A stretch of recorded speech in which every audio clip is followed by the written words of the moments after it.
கலாத்தியருக்கு எழுதின நிருபம் 6வது அதிகாரம் அதில் 14வது வசனத்தை ஒருவர் வாசிக்கலாம்.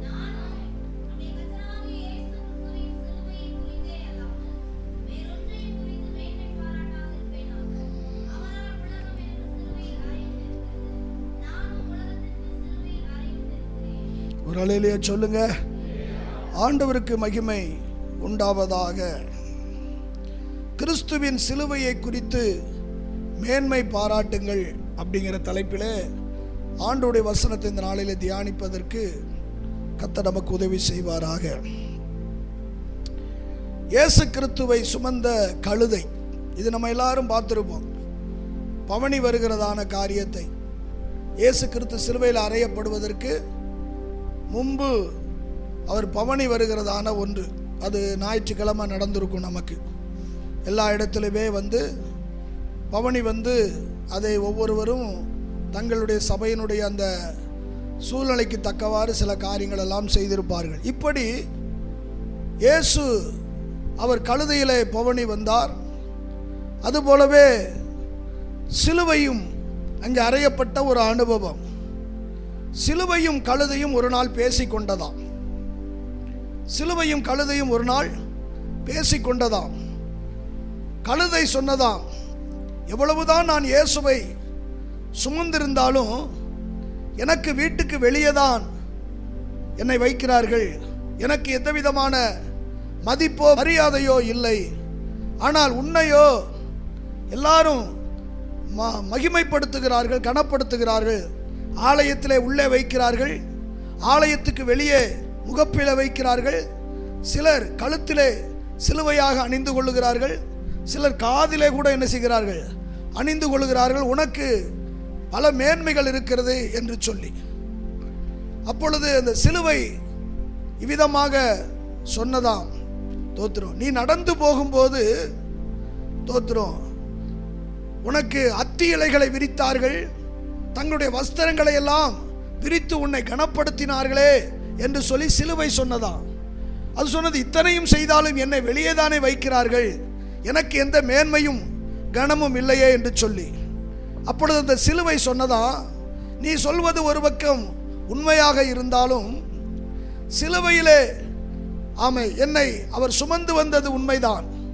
ஆனால் அதற்கு பிற்பாடு அந்த சிலுவையிலே அறையப்படும் போது அவர் மட்டும் அறையப்படவில்லை, என்னையும் சேர்த்து அறைந்தார்கள் என்று சொல்லி. ஏதாவது உங்களுக்கு புரிகிறதா? அந்த ஆணி வைத்து அறையும் போது தோத்திரம் அவர் கைகளில் மட்டும் அறையப்படவில்லை, என்னையும் அறைந்தார்கள். வாரினால் அடிக்கப்படும் போது அவர் மேல் மட்டும் படவில்லை, என் மேலும் அந்த அடி விழுந்தது என்று சொல்லி. அவரை கைகளை வைத்து கட்டும்போது என்னையும் சேர்த்து இணைத்தார்கள், கட்டினார்கள். நான் அவரோடு கூட பாடுகளை அனுபவித்தபடினால், பாடுகளை சகித்தபடினால் எனக்கு இந்த மேன்மை வந்தது என்று சொல்லி. பேதுரு எழுதும் போது அழகாக சொல்லுகிறார், நாம் அவரோடு கூட பாடுகளை சகித்தோமானால் அவரோடு கூட நாம் மகிமையும் பட்டிருப்போம் என்று சொல்லி. யாரெல்லாம் கல்வாரி சிலுவையின் பாடுகளுக்குள்ளாக தங்களை அர்ப்பணித்துக் கொள்கிறார்களோ அவர்களுக்கெல்லாம் ஆண்டவர் மகிமையும் மேன்மையும் தருவதற்கு அவர் போதுமானவராய் இருக்கிறார். ஆனாலும் வசனம் சொல்லுது, இக்காலத்து பாடுகள் இனி வெளிப்படும் மகிமைக்கு ஒப்பிடத்தக்கவைகள் அல்ல. இயேசு பாடுபட்டார், ஆனால் 3ஆம் நாள் உயிர்த்தெழுந்த பிற்பாடு அவருக்கு ஒரு மகிமை காத்திருந்தது. கிறிஸ்துவ வாழ்க்கையில் நீங்கள் படுகிற பாடுகள் ஒவ்வொன்றுக்கும் அதற்கு பின்பதாக ஒரு மகிமை காத்திருக்கிறது தெய்வ பிள்ளையே. அப்போஸ்தலனாகிய பவுல் கலாத்தியருக்கு எழுதின நிருபம் 14வது வசனத்தை நீங்கள் வாசித்து பார்க்கும்போது, நானோ நம்முடைய கர்த்தராகிய இயேசு கிறிஸ்துவினுடைய சிலுவையை குறித்தே அல்லாமல் வேற ஒன்றை குறித்து நான் என்ன செய்ய மாட்டேன் இருப்பேனாக. அவராலே உலகம் எனக்கு சிலுவையிலே அறையுண்டிருக்கிறது, நானும் உலகத்திற்கு. பவுல் ஒரு தீர்மானம் எடுக்கிறான். தான் மேன்மைப்படுத்துவதற்கு பவுலுக்கு எத்தனையோ காரியம் இருந்தது.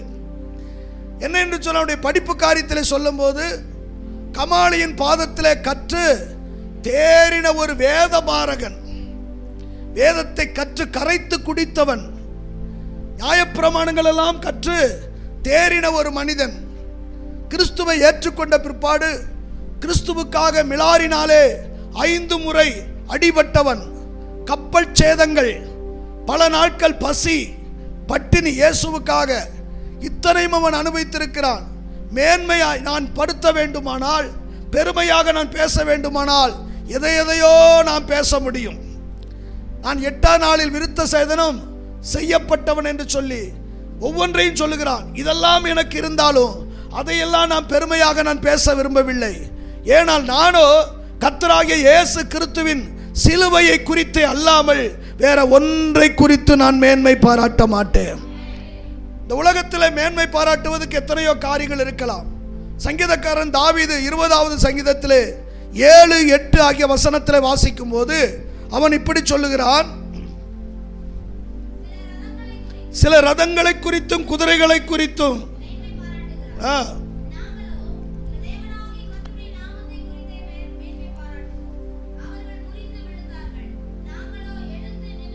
ஒரு அலையிலேயே சொல்லுங்க. சில ரதங்களை குறித்தும் சில குதிரைகளை குறித்தும் மேன்மை பாராட்டுகிறார்கள். நாங்களோ எங்கள் தேவனாகிய கர்த்தரை குறித்தே நாங்கள் என்ன செய்வோம்? மேன்மை பாராட்டு. 1 கொரிந்தியர் 1வது அதிகாரம் 30வது வசனத்தை நீங்கள் வாசித்து பார்க்கும்போது 1 கொரிந்தியர் 1:30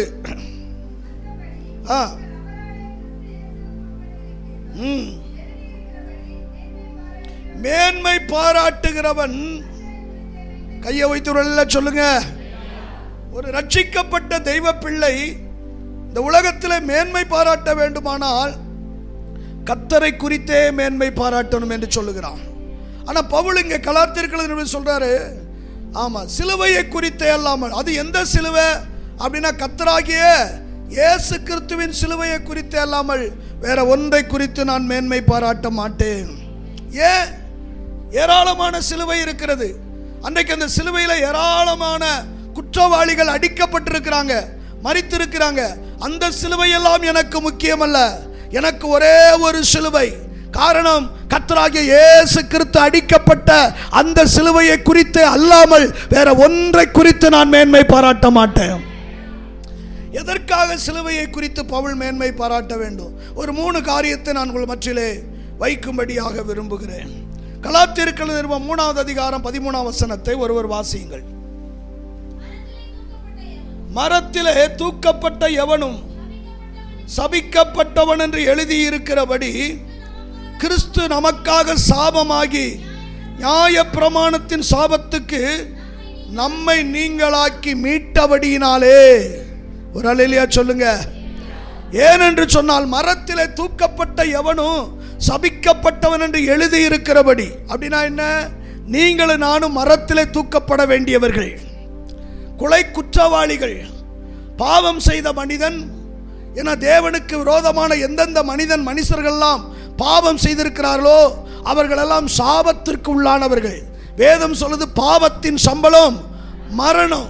அப்ப பாவம் சாபத்தை கொண்டு வருகிறது, சாபம் மரணத்தை கொண்டு வருகிறது. அப்ப பாவத்திலே செய்ததான மனிதன், பாவத்தில் விழுந்த மனிதன் மரத்திலே தூக்கப்பட வேண்டும். மரத்திலே தூக்கப்பட்ட எவனும் சபிக்கப்பட்டவன் என்று எழுதியிருக்கிறது. அப்போ உங்க மேலே என் மேலே சாபம் விழுந்து கிடந்தது. நீங்களும் நானும் சாபத்திற்கு உள்ளானவர்கள். எதனால் இந்த சாபம்? பாவத்தினால் வந்த சாபம். ஆனால் கர்த்தராகிய இயேசு அந்த சாபத்தை தன்மேல் சுமந்து கொண்டு கல்வாரி சிலுவையிலே தொங்கினபடியினாலே சாபம் நம்மை விட்டு நீங்கப்பட்டது. அந்த வசனம் சொல்லுது பாருங்க, அந்த 3:13 வாசித்து பாருங்க.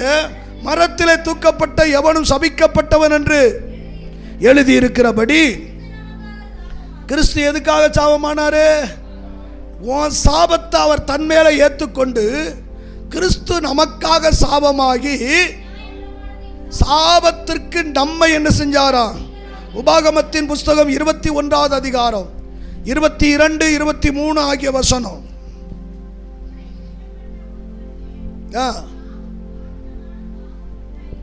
உண்டாயிருக்க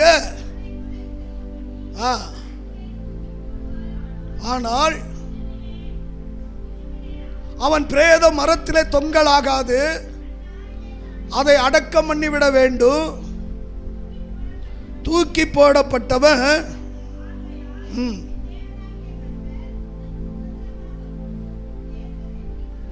ஒரு அல்லேலூயா சொல்லுங்க. இந்த வேத வசனம் கலாத்தியர் புஸ்தகத்திலே பவுல் அதை வெளிப்படுத்துகிறார். மரத்திலே தூக்கப்பட்ட எவனும் சபிக்கப்பட்டவன் என்று எழுதியிருக்கிறபடி கிறிஸ்து இயேசு நமக்காக என்ன செஞ்சாரா? சாபமானார். அப்படின்னா என்ன? உன் சாபம் அவர் மேல் சுமத்தப்பட்டது. ஆமே, உன் மேல விழுந்த சாபம் அவர் மேல் சுமத்தப்பட்டது. ஆகையில நீ சாபத்துக்குரியவள் அல்ல, நீ சாபத்துக்குரியவன் அல்ல. ஏன்னா பாவம் சாபத்தை கொண்டு வந்தது, சாபம் மரணத்தை கொண்டு வந்தது. அப்போ நீ பாவத்துக்குரிய ஒரு மனிதனாய் மனுஷியாய் இருந்தாய். பாவம் சாபத்தை கொண்டு வந்தபடினால், இயேசு அந்த பாவத்திற்காக மரித்தபடினாலே உன் பாவம் அவர் மேல் சுமத்தப்பட்டபடினால் அந்த சாபமாய் மாறினது. அந்த சாபம் அவருக்கு மரணத்தை கொண்டு வந்தது. ஹலோ, தோத்திரம். இன்னும் கூட நான் சில வசனத்தை உங்களுக்கு நான் கோடிட்டு காட்ட விரும்புகிறேன். இயேசு பாவம் செய்யவில்லை. ஏன்னா பாவம் செய்தவன் தான் மரத்தில் என்ன செய்யப்பட வேண்டும்? தூக்கி போட வேண்டும். ஆனால் இயேசுவை பற்றி வேதம் என்ன சொல்லுகிறது? ஏசாயா எழுதின தீர்க்க தரிசன புஸ்தகம் 53வது அதிகாரம் 4, 5, 6 ஆகிய வசனம். ஏற்றுக்கொண்டு சுமந்தார்.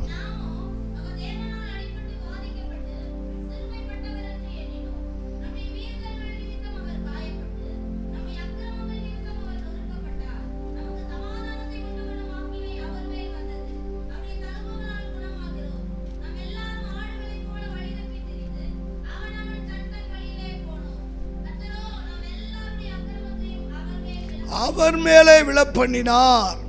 நல்லா கவனிங்க. அவர் பாவம் செய்யல. இயேசு என்ன செய்யல? இயேசு என்ன செய்யல? இயேசு பாவம் செய்யல. நம்முடைய மீறுதல் நிமித்தம் அவர் காயப்பட்டார். நம்முடைய அக்கிரமங்கள் நிமித்தம் அவர் நொறுக்கப்பட்டார். நமக்கு சமாதானத்தை உண்டு பண்ணக்கூடிய ஆக்கினை அவர் மேலே வந்தது. ஆனால் நம்ம என்ன தெரியுமா? கர்த்தரோ நொறுக்க சித்தமாக்கி பாடுகளுக்கு உட்படுத்தினார். இது தேவனாலே உண்டானது. இதெல்லாம் அவர் சகிக்கணும்னு எழுதியிருக்கியா, அதனால இந்த பாடு அப்படி நம்ம நினைக்கிறோம். ஆனால் எதற்காக அவர் பாடுபட்டார் அப்படின்னா நம்முடைய மீறுதல். மீறுதல்னா என்ன? இப்படி பேசாம இருக்கிறது கூட ஒரு மீறுதல் தான் நினைக்கிறேன். மீறுதல்னா என்ன? ஒரு காரியத்தை நான் அறிக்கை செஞ்சிட்டேன், இனி நான் இப்படி செய்ய மாட்டேன், என்னை மன்னிங்க ஆண்டவரை, இப்படி செஞ்சுட்டேன், இனி நான் என்ன செய்ய மாட்டேன் அப்படின்னு அறிக்கை செய்கிறோம். அறிக்கை செய்ததை மறுபடி பலவீனப்பட்டு மறுபடி நினைச்சிட்டோம். ஒரு காரியத்தை பார்க்க மாட்டேன்னு சொல்லி நம்ம தீர்மானம் எடுக்கிறோம், என்னை மன்னிங்கப்பான்னு. மறுபடியும் போய் நம்ம நினைச்சிடறோம், பார்த்துறோம். இப்படி பேச மாட்டேன்னு சொல்லி தீர்மானிக்கிறோம், மறுபடியும் பேசிடுறோம். நான் இப்படி சிந்திக்க மாட்டேன்னு தீர்மானிக்கிறோம், மறுபடியும் சிந்திச்சிடறோம். அதுக்கு பேர் என்னது? தோத்திரம். தாவீது சொல்லும்போது சொல்றாரு, துர்க்குணத்திலே உருவானேன், என் தாய் என்னை பாவத்தில் கற்பந்தரித்தாள் அப்படின்னு சொல்லிட்டு ஈசோப்பினால என்னை கழுவும் அப்படிங்கிறான். தோத்திரம். என் மீறுதல் நீங்க என்னை சுத்திகரியும் அப்படிங்கிறான். அப்படின்னா எதுக்கு மீறுதல் நீங்க? ஏற்கனவே ஒரு முறை நான் இப்படி செஞ்சிருக்கேன் ஆண்டவரே, அதை அறிக்கை செஞ்சிருக்கிறேன். ஆனால் அறிக்கை செய்து மறுபடியும் நான் பலவீனத்தின் நிமித்தம் நினைச்சிட்டேன், விழுந்து போயிட்டேன், தடுமாறிட்டேன். நான் சொல்றேன், இதுவரைக்கும் இங்க இருக்கிறவங்க நான் அறிக்கை செய்ததை மறுபடி ஒரு நாள் நான் செய்யவே இல்லைன்னு யாராவது சொல்ல முடியுமா? என்ன சௌரியா, அப்படி சொல்ல முடியுமா? ஒருபோதும் முடியாது. எத்தனையோ வேளையில், ஏன்னா யாக்கோபு எழுதும் போது எழுதுகிறார், நாம் அநேக காரியத்திலே தவறுகிறோம் என்று சொல்லி. சில வேளை தடுமாறுகிறோம், தவறி விடுகிறோம். ஆனாலும் நம்ம தேவ சமூகத்திலே போய் அதை உணர்வடைந்து அறிக்கை செய்யும் போது கர்த்தர் நம்ம மேல் கிருபை வைத்து நம்மை சுத்திகரிக்க அவர் போதுமானவர். வேதம் சொல்லுது, தன் பாவங்களை மறைக்கிறவன் வாழ்வடைய மாட்டான், அறிக்கை செய்து விட்டு விடுகிறவர்களோ இரக்கத்தை பெற்றுக்கொள்வார்கள். ஆமென். அப்போ அவர் பாவம் செய்யல, நம்முடைய பாவம் அவர் மேல் சுமத்தப்பட்ட, நம்முடைய எல்லாருடைய அக்கிரமத்தையும் அவர் மேல் சுமத்தினார் என்று சொல்லப்பட்டிருக்குது. மத்தேயு எழுதின சுவிசேஷ புஸ்தகம் 27வது அதிகாரம் 4வது வசனம். யூதாஸ் காரியத்தை சொல்லுகிறான், குற்றமில்லாத இரத்தத்தை நான் என்ன செய்தேன்? காட்டி கொடுத்தேன் என்கிறான். யோவான் 19:4-6 ஆகிய வசனம்.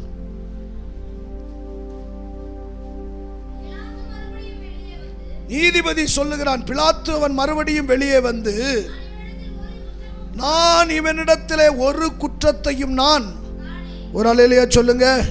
லூக்கா 23:15 ஏரோது ராஜாவை குறித்து சொல்லுகிறார். அனுப்பினேன், இவரிடத்தில் யாதொரு குற்றத்தையும் காணவில்லை. மத்தேயு 27:19.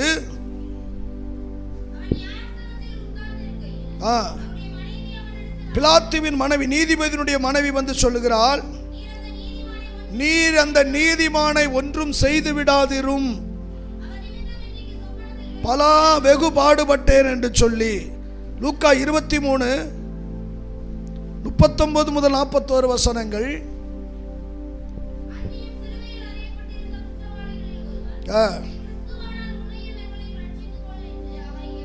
இகழ்ந்தான்.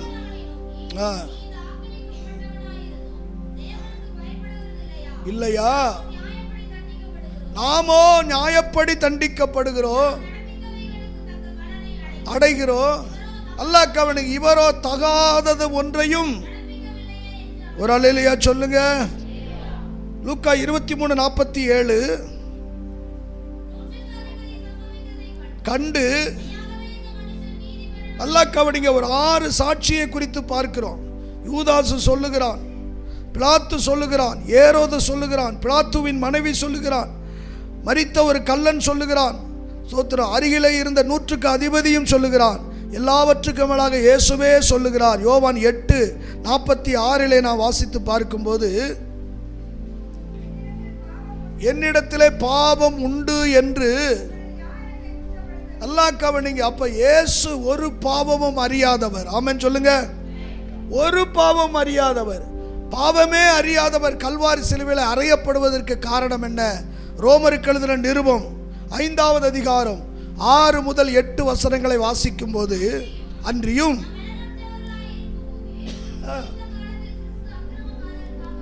யாருக்காக மரித்தார்? எல்லாரும் சொல்லுங்க, யாருக்காக மரித்தார்? அக்கிரமக்காரருக்காக மரித்தார். அரிது துணியலாம்.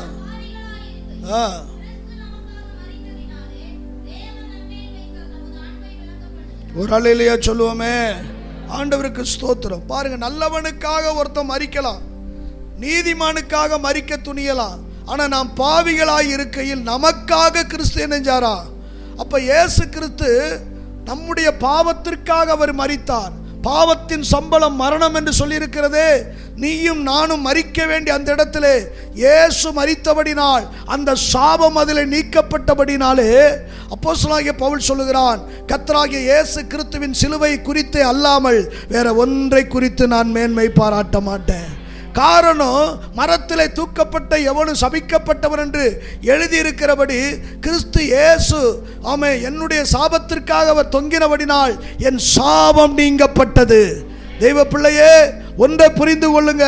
இன்னைக்கு சில பேர் சொல்றாங்க, குடும்பத்தில் வருகிற போராட்டம் பிரச்சனைனால ஒருவேளை சாபமா இருக்குமோ, முன்னோர்கள் செய்த சாபமா இருக்குமோ என்று சொல்லி ஒன்றை புரிந்து கொள்ளுங்க. என்னுடைய சாபங்களை கல்வாரி சிலுவையில இயேசு சுமந்தபடினால் நீயும் நானும் சபிக்கப்பட்டவர்கள் அல்ல, ஆசீர்வதிக்கப்பட்டவர்கள். ஆதி ஆமத்தில் ஆண்டவர் ஆபிரகாமை அழைத்து இவ்விதமாய் சொன்னார், உன்னை ஆசீர்வதிக்கிறவர்களை நான் ஆசீர்வதிப்பேன், உன்னை சபிக்கிறவர்களை நான் சபிப்பேன். ஏன்னா நீ சபிக்கப்பட்டவள் அல்ல, நீ ஆசீர்வதிக்கப்பட்டவள், நீ ஆசீர்வதிக்கப்பட்டவள். சாபம் ஒரு நாள் நம்மை பின்தொடரவே தொடராது. காரணம், அந்த சாபத்திற்காக இயேசு கல்வாரியில் மரித்தபடினால் சிலுவையை குறித்து நான் மேன்மை பாராட்டுவேன் என்கிறார். இரண்டாவது காரியம், சிலுவையை குறித்து மேன்மை பாராட்ட கொலோசியருக்கு எழுதின நிருபம் 2வது அதிகாரம் 14-15 ஆகிய வசனம். நமக்கு எதிரடையாகவும் விரோதமாயிருந்த கையெழுத்தை குலைத்து எடுத்து ஆணி அடித்து அதிகாரங்களையும் அவைகளின் மேல் சிலுவையிலே வெற்றி சிறந்தார். அல்லேலூயா. பவுல் இங்கே தெளிவுபடுத்த, நமக்கு எதிராக எழுதப்பட்ட கையெழுத்தை இணைஞ்சாரா? குலைத்து. அப்படின்னா என்ன? உங்களுக்கு எனக்கு எதிராக ஒரு தீர்ப்பு எழுதப்பட்டிருக்குது. இன்னைக்கெல்லாம் நம்ம சுகமாக உட்கார்ந்துக்கிட்டு இருக்கிறோம்.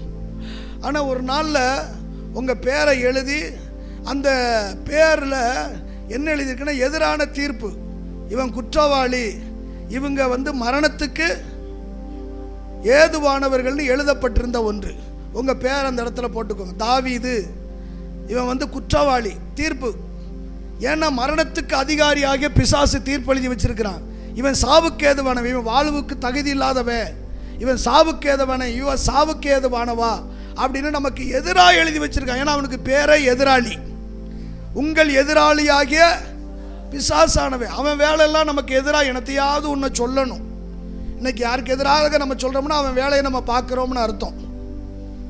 அதுதான், வேற ஒன்றும் இல்லை.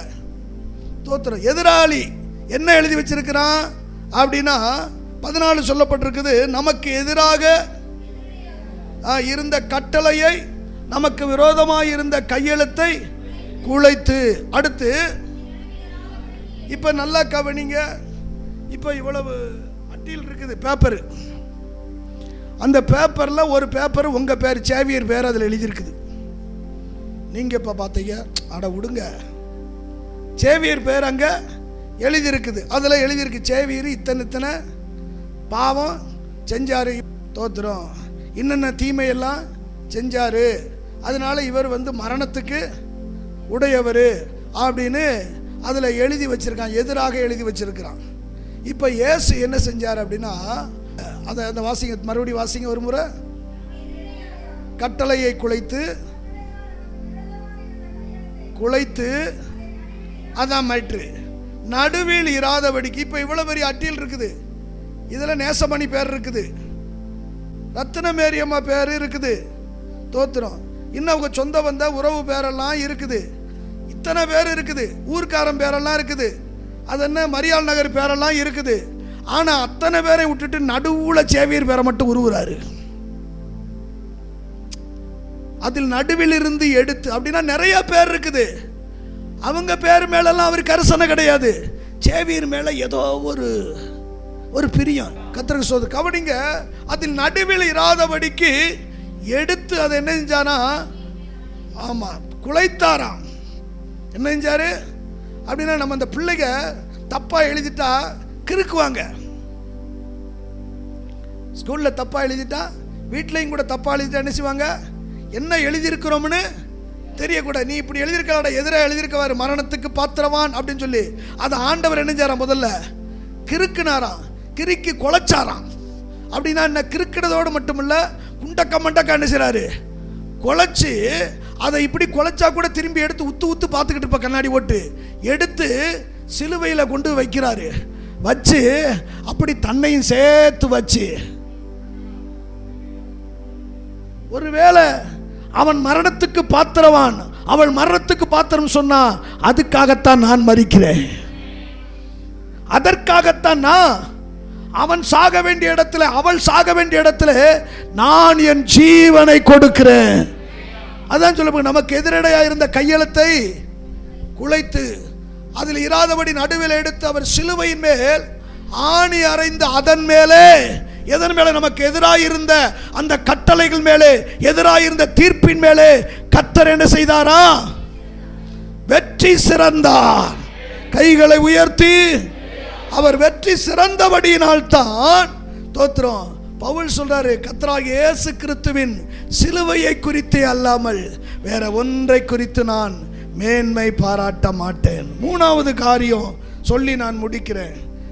எபிரேயருக்கு எழுதின நிருபம் 2வது அதிகாரம் 14-15 ஆகிய வசனம். பிள்ளைகள் மாம்சமும் இரத்தமும் உடையவர்களாய் இருக்க, ஆனால்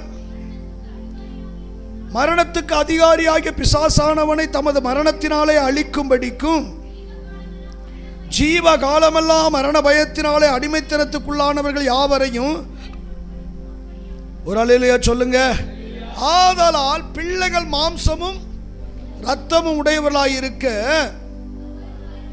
அவரும் அவர்களைப் போல. இன்னைக்கு நிறைய பேருடைய வார்த்தை என்னது, அவர் கடவுள், அவரு ஜெயிக்க முடியும், நம்மளால முடியுமா அப்படி நம்ம சொல்லுவோம். இல்லை இல்லை இல்லை. அதனாலதான் ஆவியானவர் தெளிவாக சொல்லப்பட்டிருக்காரு, பிள்ளைகள், நீங்க பிள்ளைகள் மாம்சமும் இரத்தமும் உடையவராய் இருக்க, அவரும் உங்களை போலவே என்ன போலவே ஆனாரா. எவ்வளோ நல்ல தெய்வம் இருக்கு. எந்த கடவுளாவது அப்படி வந்திருக்கான்னு சொல்லி பாருங்க. இங்கே கவனிங்க, சொல்லப்படுகிறதான 14வது வசனம் இப்படி சொல்லுகிறது, ஆதலால் இரத்தத்தும் உடையவர்களாய் இருக்க மாம்சத்தை இரத்தத்தையும் உடையவர்களானார். மரணத்துக்கு ஒரு அதிகாரி இருக்கிறான். மரணத்துக்கு அதிகாரியாகிய பிசாசானவனை அழிக்கும்படிக்கு ஜீவகாலமெல்லாம் மரண பயத்தினாலே யாவரையும் விடுதலை பண்ணும்படிக்கு. அல்லேலூயா. 2 காரியம் சொல்லுது. ஒன்று மரணத்துக்கு அதிகாரி, 2வது ஜீவகாலமெல்லாம் மரண பயம். அப்படிப்பட்டவர்களை விடுதலையாக்குவதற்காக இயேசு மாம்சத்திலே வெளிப்பட்டார். இந்த பூமியிலே மனுஷனாய் வெளிப்பட்டது காரணம் என்ன தெரியுமா? மரணத்துக்கு அதிகாரி ஆகிய பிசாசானவனை தம்முடைய மரணத்தினாலே கல்வாரி சிலுவையிலே அந்த மரிப்பதின் மூலமாக அந்த அதிகாரியை நான் ஜெயிக்க வேண்டும். 2வது ஜீவ காலமெல்லாம் மரண பயத்தில் அடிமைப்பட்டு கிடக்கிற ஜனங்களை விடுதலையாக்குவதற்காக இயேசு கல்வாரி சிலுவையிலே மரித்தார். ஆமென் சொல்லுங்க. அல்லேலூயா. இயேசு மரித்ததினால்தான் பவுல் அறைகூவலுடைய மரணமே உன் கூரங்கே, பாதாளமே உன் ஜெயம் எங்கே? ஒரு அல்லேலூயா சொல்லுங்க. அதனால ரட்சிக்கப்பட்ட பிள்ளைங்க மரணத்தை பார்த்து, பக்கத்தில் கையை பிடிச்சு சொல்லுங்க, மரணத்தை பார்த்து பயப்படாதீங்க. இயேசு மரணத்தை ஜெயித்திருக்கிறார். அப்படின்னா என்ன? அவர் பெற்ற ஜெயம் நமக்கு. ஆமாம். அதனால மரணம் நம்மளை அணுகாது. ஏன்னா மரணத்துக்கு அதிகாரி ஆகிய பிசாச கர்த்தர் மரணத்தினாலே நெஞ்சிட்டாரு. எத்தனை பேர் நம்புறீங்க? அதனால மரணத்தை பார்த்து நம்ம பயப்படணும். ஒருவேளை நம்ம செத்துருவோமோ, ஒருவேளை இல்லை 2 வேளை இல்லை, நம்ம சாக மாட்டோம். ஏற்கனவே ஒரு முறை செத்துருக்கிறோம். தெரியுமா உங்களுக்கு? கிறிஸ்துவோடு கூட பாவத்திற்கு நீங்க என்னஞ்சீங்க? மரித்தீங்க. மறுபடியும் நம்ம உயிர்ப்பிக்கப்பட்டோம். மரித்த நம்ம திரும்பி என்ன செய்யறது கிடையாது. மரித்த கிறிஸ்து இனி மரிப்பதில்லை. நாமளும் மறுபடியும் என்ன செய்யறது கிடையாது, சாகிறது கிடையாது. ஒரு அல்லேலூயா சொல்லுங்க. அதனால வியாதியோ பலவீனமோ நாசமோ மோசமோ எதுவானாலும் சரி, அது நம்மை மேற்கொள்ள முடியாது. ஆமென். ஹல்லேலூயா. ஆண்டவருடைய பரிசுத்த நாமத்துக்கு மகிமை உண்டாவதாக. எபிரேயர் 2 அந்த 9வது வசனத்தை நீங்க வாசித்து பார்க்கும்போது, என்றாலும் ஒரு அல்லேலூயா சொல்லுங்க. இயேசு என்ன செய்தாரா? கல்வாரி சிலுவையில மரணத்தை நீங்களும் நானும் எதை ருசி பார்ப்போம்? அட சொல்லுங்களேன். குழம்பு வச்சு முடிச்ச உடனே கறி குழம்பு வச்சா அதை எடுத்து ஊற்றி, இல்லாட்டா உப்பு தேவைன்னா கொஞ்சம், இல்லாட்டா காரம் தேவைன்னா கொஞ்சம், அதைத்தான் நம்ம ருசி பார்ப்போம். ஆனால் நம்முடைய ஆண்டவராக இயேசு கல்வாரி சிலுவையில் எதை ருசி பார்த்தாரா? மரணத்தை அவர் ருசி பார்த்து. வாசிங்க.